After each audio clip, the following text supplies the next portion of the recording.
Shembull, nuk mundesh ndoshta me përqaft 100% këto që e ki se e din që tjetri se ka shembull qatë ngrëtësi. Ku ishe kur e more vesh lajmin? Në sallë të operacione.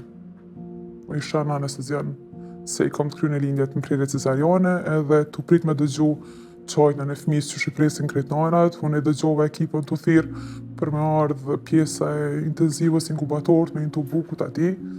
Mandej nuk i informata se s'japin informata. Mandej te pjesa e cesariane deri nesër. E kur ndroi jetë, ku ishe kur e more vesh lajmin? Çfarë ti ofër ti? Dhe prap nuk ishe një profesionist Jo, afër? ka qenë 4 i mëngjesit, 5, që ashtu diçka koha kur më telefonoi motra, si unë kom flejt në spital, për 4 muaj veç një natë kom shku në shtëpi, kom qenë aty për natë, edhe i pa ta thonë për çka do njëm këtu. Edhe e kom shumë, për më nejtë, qëtë pjesën që unë kom qenë prezent aty kur ai ka ndru jetë, jëm shumë rahat, si kisha mujt me pas peng tjetës, këtë kohën që qysh qëllova, ose si kanë dhonë ndihmë, ose qysh ka kalu, se ku ta di, unë kom qenë aty, jo se kom pas as këndrëve stafit, që janë konë 5-6 veta në dhomë aty në salë, kom arrit me thirrë dhe po si jam i sigur nësa e ka qenë prezent kur veç se a i ndroi jetë, se aty ishëm a i na sfideke këtë kohën, që na ka sfidu këtë kohën si fëmi, edhe jo kom qenë pa përkrahje psikologjike. Ku e gjete forcën?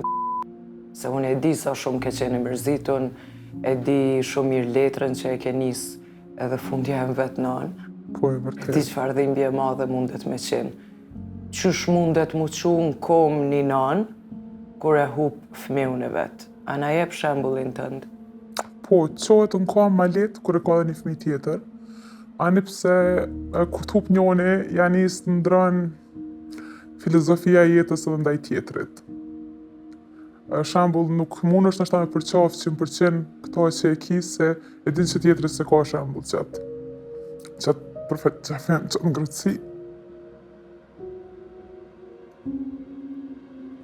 Ama po qohet në kam.